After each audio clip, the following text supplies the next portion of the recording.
106.5. Bien, a las 9:13 en el Sol de la Mañana. Vamos a hacer en breve un contacto con el licenciado Andrés Van der Horst, que es el director de fiducia del Banco de Reservas, a propósito del plan de las pymes, donde hay algunos aspectos importantes que van a tener probablemente que ver con este departamento. Queríamos algunas explicaciones y orientaciones en torno a esto, pero estamos haciendo contacto con Andrés Van der Horst. Un momentito vamos a hablar con él. Mientras tanto, vamos con Anibelka Rosario. Adelante, Anibelka. Ya él está conectado. Ya le está. Así que tú decides. Ya está conectado. Pues vamos, sí, entonces vamos con micrófono activado y ya listo. Pues bienvenido, Andrés. Aquí no lo veía. Y Anibelka. Todo bien. Anibelka, esperamos, vamos con Andrés, que ya está conectado. Pensábamos que había alguna no conexión con él. Andrés, gracias por estar con nosotros, hermanos.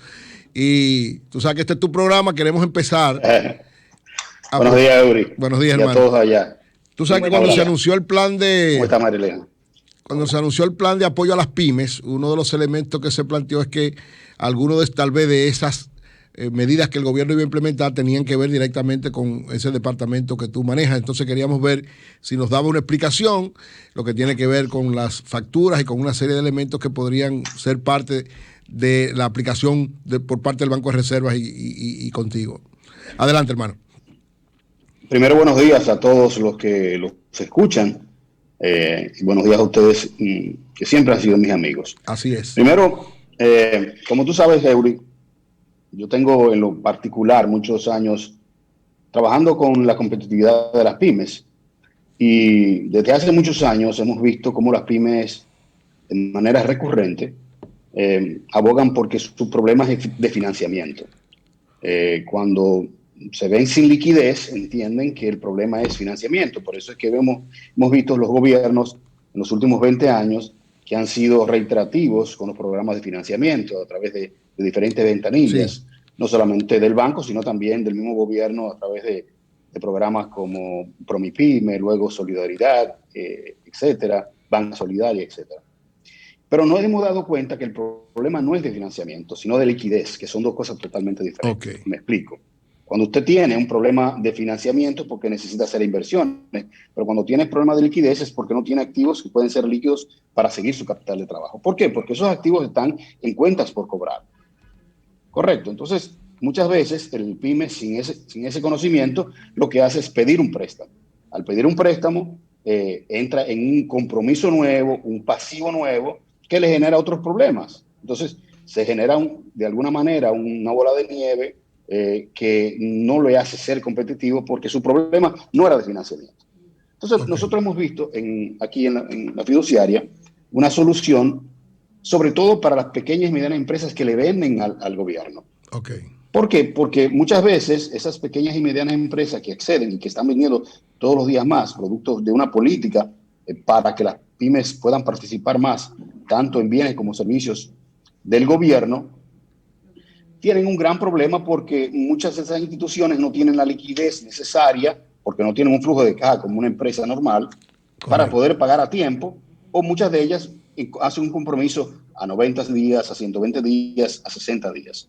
Mientras tanto, esas pymes comienzan a venderla y se encuentran en un problema de liquidez que muchas veces la llevan a la quiebra. Así es. ¿Qué hemos hecho nosotros? Diseñar un fideicomiso de suerte y manera de poder generar recursos a través de diferentes instituciones, incluyendo privadas, para que a través de esos recursos nosotros poder comprar esas facturas que son del gobierno, que están dentro del presupuesto, que han sido ya debidamente aclaradas por...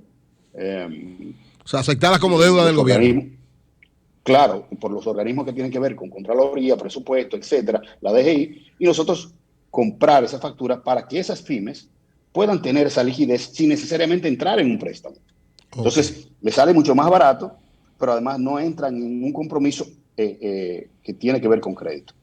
Nosotros hemos visto la literatura cuando muchas de esas pequeñas y medianas empresas que venden hablan de ese gran problema que tienen. No solamente en el sector público, sino también en el sector privado. Vemos empresas que duran mucho tiempo y descapitalizan esas empresas y no pueden seguir vendiendo. Entonces, ahí viene una dinámica de continuidad. Y es por eso que nosotros creamos... Sí, antes de que continúes, quiero hacerte la siguiente pregunta. ¿No se puede, además de atacar el síntoma, falta de liquidez, atacar la causa de ese síntoma, que es el atraso, entre otras cosas, ¿no? Pero de lo que estamos hablando ahora, el atraso con que el gobierno paga y también con que el sector privado paga. Uno escucha quejas de pequeñas empresas que tienen que aguantar varios meses para que un supermercado o otra empresa le pague. No hay manera de reducir ese tiempo, porque así se podría bajar el problema de liquidez de estas pequeñas y medianas empresas. Sí, evidentemente eso es la realidad, pero por ejemplo estamos hoy en una situación donde el gobierno tiene limitaciones para cobrar, tiene limitaciones desde el punto de vista de crédito incluso, y muchas veces, María Elena, tú has visto que el gobierno tiene que acceder a fuentes internacionales, tanto públicas como privadas, de capital para poder cubrir su déficit. Igual que las empresas también en crecimiento.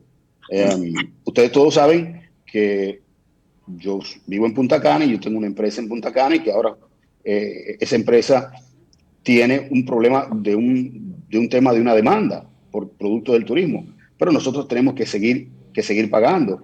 Esa dinámica normal que se da en todos los países de flujo de caja, no solamente, no lo hacen necesariamente porque no quieren pagar, Mariana. Muchas veces porque no tienen el dinero. Pero lo que tú dices, Andrés, señor, perdón. Aquí, uno de los dos.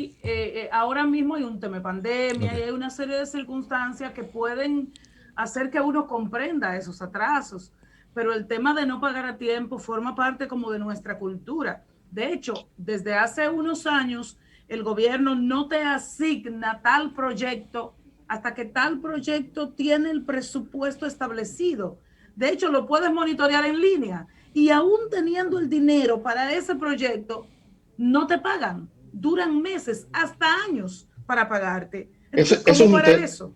Mira, eso es un tema que tiene varias causas. Primero, tú tienes razón. En muchos casos está el dinero y por alguna deliberación no solamente de los incumbentes, puede haber de cualquier tipo de funcionarios que muchas veces utilizan ese poder, y esto es parte de los beneficios colaterales que tiene este programa.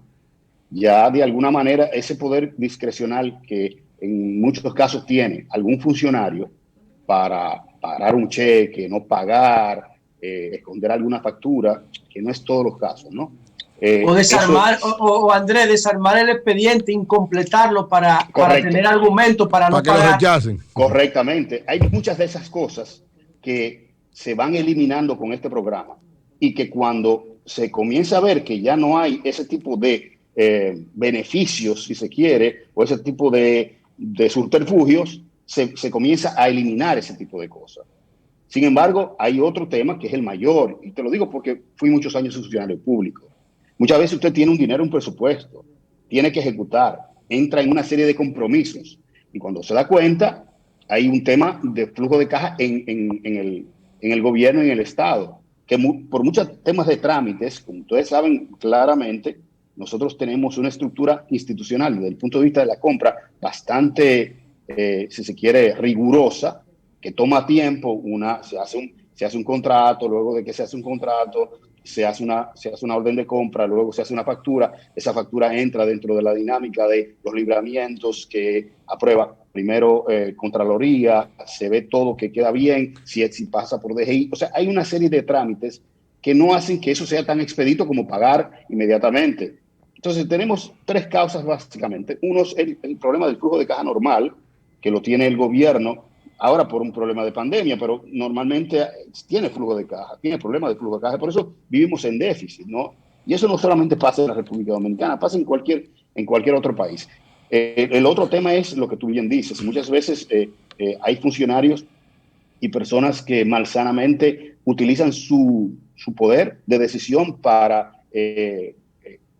no pagar, ¿no? Y eso hay que eliminarlo, y con esto se comienza a eliminar ese tema. Entonces, yo creo que sí, por un lado hay que atacar la causa, pero por otro lado, en lo que se resuelve esa causa, hay un tema de un factoring que, vuelvo y repito, no solamente se da aquí, en las empresas privadas también se da. Lo que pasa es que acceder a eso muchas veces es muy costoso.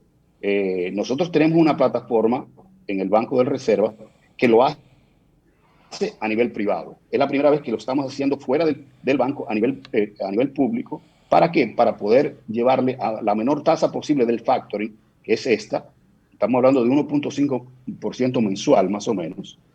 Una persona que le deben $1.000.000 en un mes, le va a pagar, necesita ese $1.000.000, lo único que se le cobra el 1.5.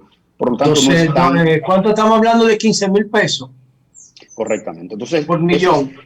Exactamente. Eso es prácticamente nada si una persona va a seguir haciendo dinero. Si quiere aguantar y no quiere utilizar ese mecanismo, perfecto. No lo usa, exacto. Pero es algo opcional que le genera liquidez adicional Andrés, al sector, José, de las pymes. José, adelante, Andrés, José.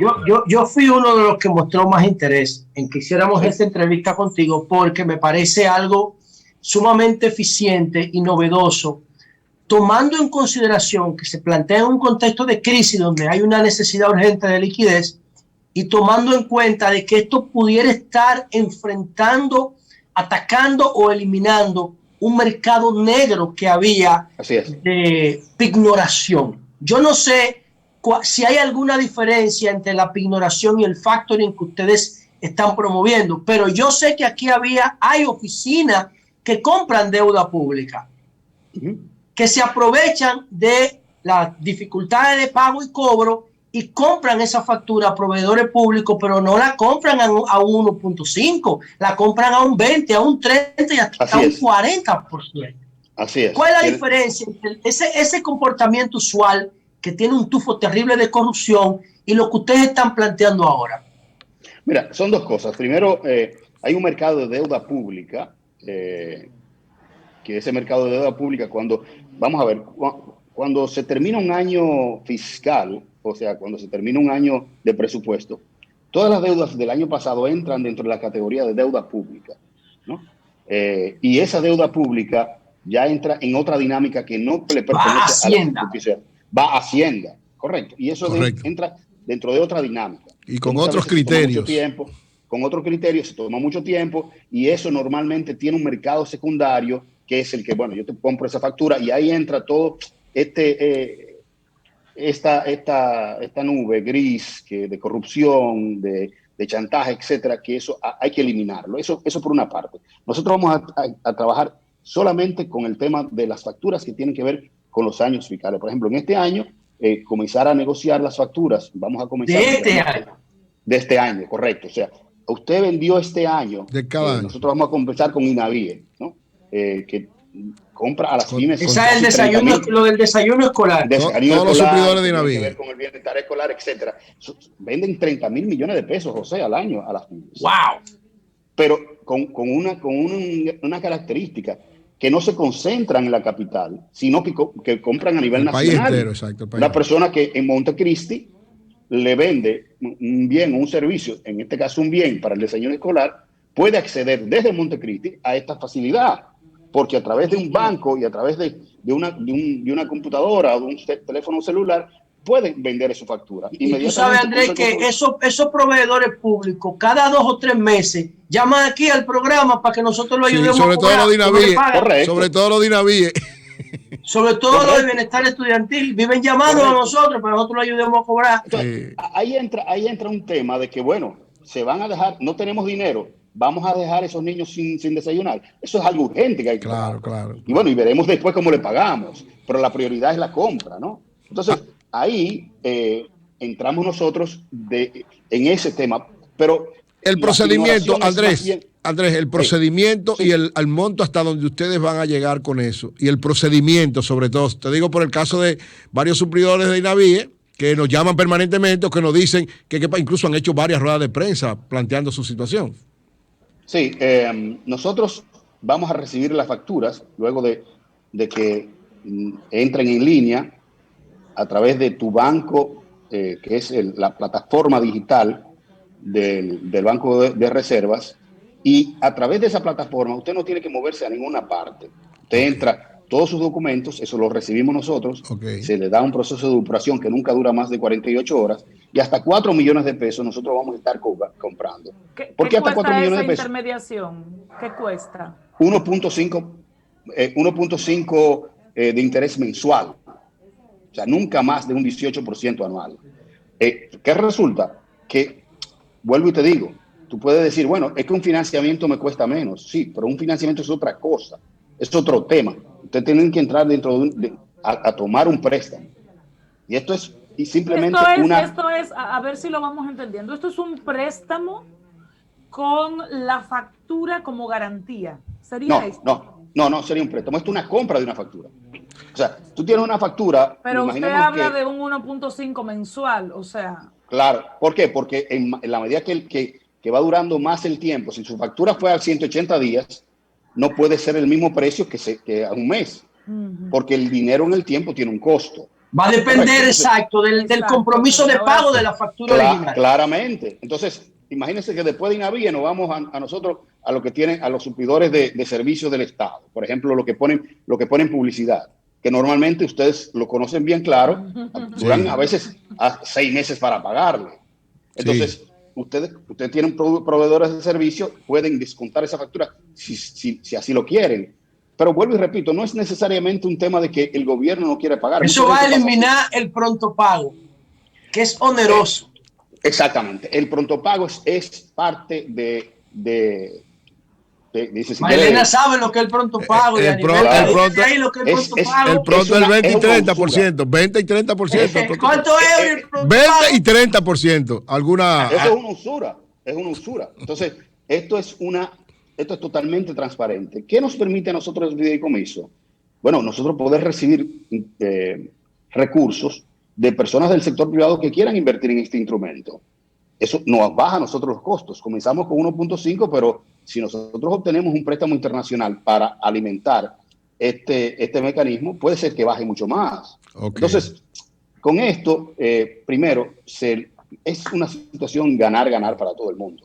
Gana el Estado porque se quita presión, gana la institucionalidad porque elimina muchas de esas trabas que normalmente tienen efectos desde el punto de vista de la corrupción, pero también gana el PYME porque tiene un instrumento de liquidez inmediato de poder vender su factura de manera rápida y utilizar ese dinero sin necesidad de entrar en un financiamiento que tiene otras connotaciones, ¿no? Una persona entonces comienza a endeudarse. Aquí no se quiere que se endeude más si no es necesario. Claro, hay otras pymes que se necesitan capital de trabajo. Sí. Andrés, ¿hace qué tiempo lanzaron el proyecto? ¿Hace una semana ya o 2? Sí, una semana. ¿Y cómo ha respondido el grupo Meta al que ustedes se dirigen? ¿Cómo ha respondido? Hasta ahora, nosotros, como te digo, hemos comenzado solamente con esta institución porque hay que, primero. Es un mecanismo muy innovador, no podemos entrar a todo el mundo a la vez, la demanda es muy grande, pero ha respondido muy bien. Nosotros estamos generando incluso una nueva cultura, José, porque ahora nosotros estamos implementando la firma electrónica para el suplidor pymes y para el funcionario. O sea, hemos estado trabajando con las instituciones que no aceptaban la firma electrónica, que está por ley, tú lo sabes como legislador. Así es. La firma electrónica ya comienza a ser ya vale por ley, exacto. Correctamente. Dentro de las instituciones públicas, no solamente las instituciones que venden, sino también las instituciones que tienen que ver con el proceso de pago como Contraloría. Entonces, esto es parte también de las externalidades positivas que da este programa. Andrés. Trae como consigo la parte electrónica. Sí. Perdón, Marilena. Andrés, empiezan con INAVIE, tú dices, por el monto, por una serie de situaciones especiales. El plan que tienen, ¿qué siguen después? ¿Hasta quién se dirigen después? Vamos a ir, las instituciones que más venden, que más compran a las pymes son las instituciones que normalmente le dan servicio de consumo masivo. Dígase INAVIE, Promese, comedores económicos, el mismo plan social de la presidencia. Nosotros vamos a ir por ese lado donde haya mayor cúmulo de pymes, ¿no?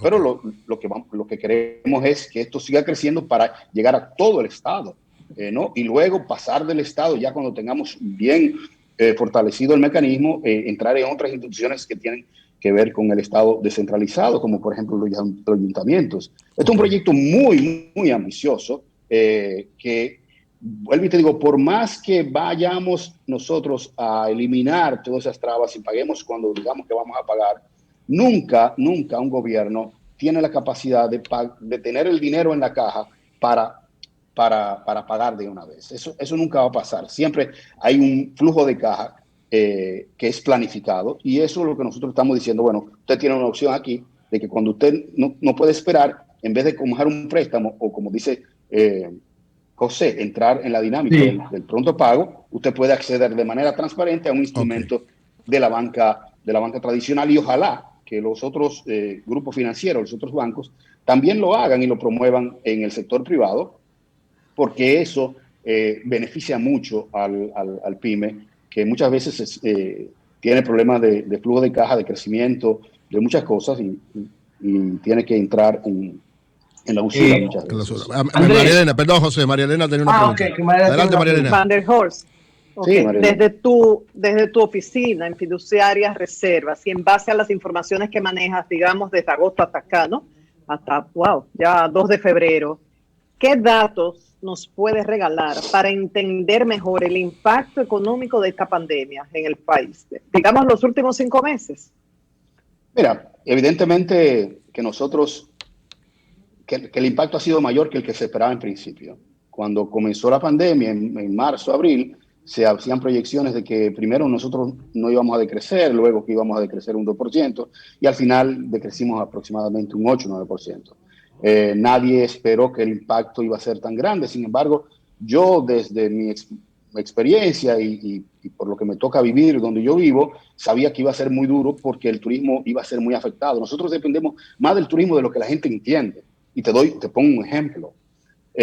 Cuando se analiza la economía dominicana y se comienza a analizar cada sector, se dice, bueno, el sector financiero creció tanto, el sector de las comunicaciones creció tanto, el sector industrial creció tanto, no sabiendo que todo está amarrado a una demanda que es el turismo.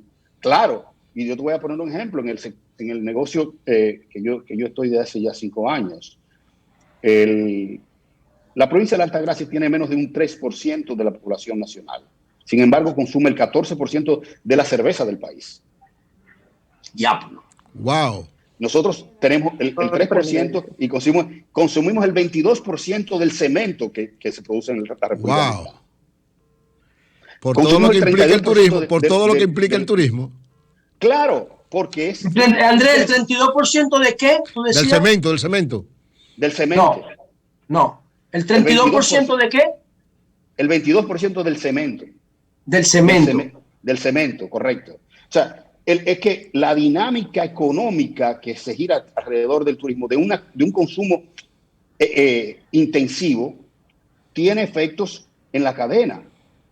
Entonces, lo vemos en la agricultura, lo vemos en todo. Entonces, al final del día, nosotros somos un país eminentemente turístico.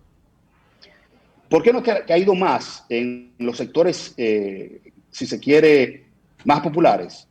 Porque ha aumentado la remesa que viene directamente a esos sectores populares.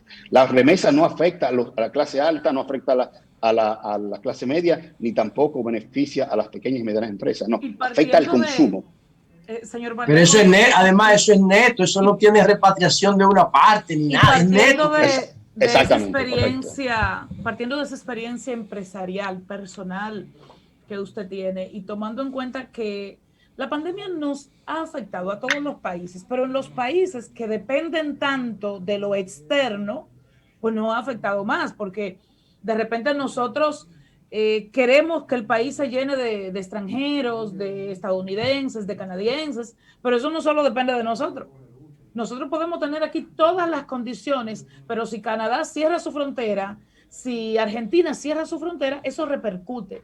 Entonces, ¿no cree usted que conservando el turismo, obviamente, esta situación de pandemia no debe hacernos pensar como país en buscar otras alternativas? Porque depender tanto de lo foráneo nos lesiona mucho. No lo controlamos. Es que el tema es que ya esta economía, para seguir creciendo como no hemos acostumbrado a crecer en los últimos 30, 40 años, necesita la parte externa. Nosotros y además, Andrés, que la pandemia ocurre una vez cada 100 años. No, pero discúlpame, no es que descartemos lo que estamos haciendo. No, para nada. No, es que yo estoy de acuerdo contigo. por ejemplo, un ejemplo, no necesariamente las condiciones aplican, pero la industria azucarera depende también de la parte externa, porque y la zona franca también depende. Es que estamos en un mundo global, se llama interdependencia. Sí, pero hay casos que los generamos nosotros. O sea, hay casos que los generamos nosotros. En el caso del turismo depende de la realidad inclusive de ellos, del país de origen. Uno de nuestros equilibrios en esta situación de pandemia es zona franca, es la situación minera, diversidad. Entonces, ¿a qué más podemos apostar? A diversificarnos más para que no nos lesionen mucho. Mira, yo creo en lo particular que la República Dominicana, y es parte de su éxito económico que no se lo podemos quitar, nosotros tenemos muchas falencias desde el punto de vista institucional, eso está claro, pero desde el punto de vista económico somos el país de ejemplo de toda América Latina. Y eso se debe mucho a que nosotros somos un país eminentemente muy diversificado. Quizás sí. No se entienda, pero es la verdad. O sea, nosotros... Perdón, Andrés, a propósito de lo que dices, tú recuerdas que antes de la reforma del 90, a nosotros nos definían como una economía del postre. Del postre, del café, ron y azúcar. Cacao, alcohol y azúcar. Entonces, ¿qué pasa? ¿Qué hemos visto? Bueno, que las exportaciones han venido creciendo, no en la dimensión que queremos. En eso tenemos que seguir apostando mucho más a la industrialización y a la exportación de nuestros productos. Pero evidentemente, si nosotros no podemos analizar los países que como nuestro, un país eminente, con un pequeño, siempre se han dirigido a el mercado exterior. Claro, nosotros hemos un mercado exterior construido desde el punto de vista de los servicios del turismo. ¿Qué tiene que hacer el gobierno? Lo que está haciendo. El gobierno está disponiendo de un plan agresivo de viviendas porque la construcción es el único instrumento que puede tener el país, el Estado, desde el punto de vista endógeno, de un crecimiento rápido y de un derrame rápido de la economía. Fuera de eso, el sector privado depende de una demanda. Y esa demanda... Eso es keynesianismo puro, hermano. Claro, o sea, al final del día... Eso es lo que va en esta etapa. Sí, esto es lo que manda esta etapa. Entonces, a través de... Y ahí tengo que volver al tema del fideicomiso. A través de la fiduciaria reservas, nosotros vamos a llevar un plan de aproximadamente 80,000 viviendas públicas en los próximos 4 años. O sea, un fideicomiso dirigido por ustedes. Bueno, sí, para la vivienda. Sí, pero digo... Las viviendas de bajo costo, populares, como tú bien sabes, se hace a través de la ley 189-11, que es la ley de desarrollo hipotecario y fideicomisos, y nosotros tenemos ya contratado un fideicomiso con el INVI de aproximadamente 5,000 viviendas de bajo costo en este año, y se prevé también otro programa que está diseñando la presidencia de 11,000 viviendas este año y 17,000 viviendas los próximos 3 años. ¿Eso qué es lo que hace, Anibelka? Genera esa dinámica económica que permite a nosotros mover la economía, porque ahora viene mucho dinero de remesas. ¿Qué están haciendo las personas comprando una vivienda? Por eso está creciendo tanto la demanda de vivienda a pesar de la crisis. Okay. Pero nosotros, Andrés, en el caso, discúlpame, Andrés. Sí, adelante, Lenche. En el caso de la compra de la factura finalizamos con José. A las MIPYMES. Sabemos que el mal de fondo es que el Estado no paga a tiempo, ¿verdad? Sabemos que hay problemas de caja en el Estado. Se compromete el Estado. El sector privado también. Y el sector privado igual. Pero increíbles. Estamos hablando, sí, el sector privado igual, pero en el caso del Estado, y estamos hablando además de una entidad estatal como el Banco de Reservas. Entonces, en la compra de esto sabemos que por una parte se afecta la tasa de ganancia de los pequeños empresarios, en definitiva, a partir de un mal del Estado, un mal que, si bien tiene que ver con la caja, el flujo, ¿verdad?, de dinero, también está asociado a la corrupción, está asociado al chantaje político, a la extorsión política, a la represión política, etcétera. Entonces, mi pregunta, Van der Horst, es: ¿no cree usted que con este tipo de programa enfocado hacia allá, lo que hacemos es consolidar el mal aún más? dándole ribetes de institucionalidad a un asunto que el Estado debiera superar, como es el de comprometerse a pagos que no cumplen? No, porque nosotros lo que estamos haciendo es poniendo un instrumento que se utiliza en todas partes del mundo, que se utiliza en el sector privado también, que se utiliza en Estados Unidos, que se utiliza en Europa, para que las empresas de manera, no de manera obligada, sino las que quieren, pueden acceder. Y estamos hablando de entidades que normalmente pagan en 90 días y en 60 días. Pero usted es una pequeña y mediana empresa y se comprometió con cobrar en 90 días. No puede esperar eso. Pero a lo mejor tiene un problema de esperar y tiene un problema de liquidez y tiene que inmediatamente irse a venderla. ¿Para qué? ¿Qué estamos evitando nosotros? Que esa persona, como bien dice José, no vayan en el esquema de pronto pago y le digan, no, si tú quieres que te paguen, dame el 20% que yo te saco esa factura ahora, o el 30% que yo te saco esa factura ahora. Y ahí entonces entramos en un contubernio de un mercado negro que existe. Así es. Sí. Y que nosotros estamos transparentando, porque hay un mercado secundario de compras de eso. Correcto. Muy bien. El Estado está consolidando eso. Bien. Bueno, gracias, Andrés. Gracias. No, antes de eso, Julio, finalmente, último, José Santos, ya tenemos que hacer la breve. Andrés, tú también eres emprendedor y te metiste en un proyecto que poca gente se atreve a meterse en este país, porque muchos han fracasado en el intento, hasta con marcas internacionales y no han podido competir en el mundo de la cerveza localmente.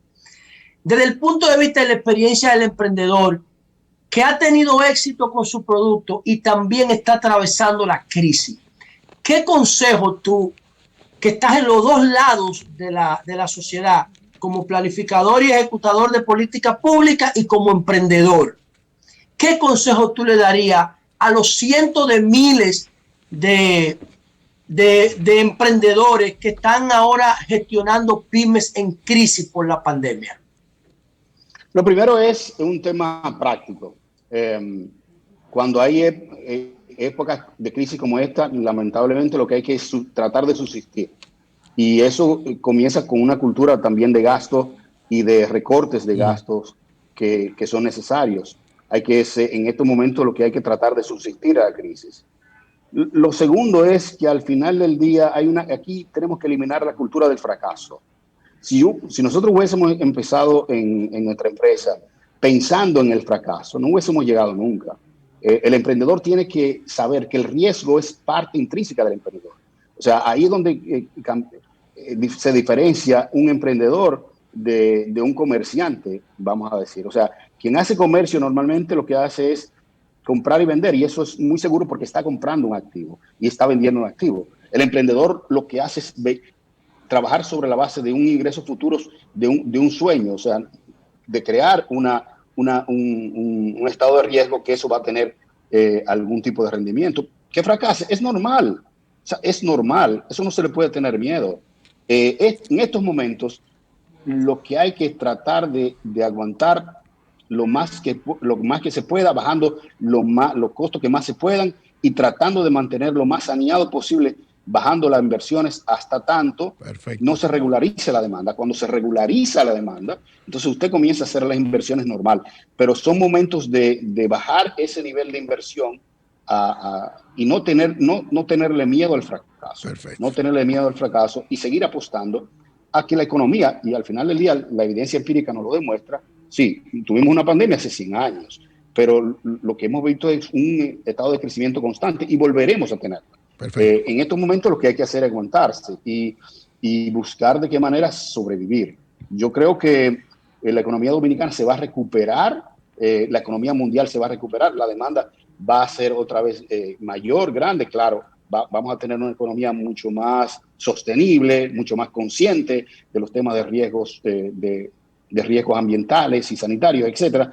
Pero vamos a seguir consumiendo y va a haber muchas más oportunidades para los emprendedores y que en estos momentos mi consejo es que trate de bajar las inversiones y el gasto lo más posible. Gracias hermano, gracias Andrés Van der Hoorn. Gracias a ustedes. Excelente entrevista, muy constructiva. Informaciones y esas orientaciones tan claras. Gracias hermano. Cambio y fuera Mauricio.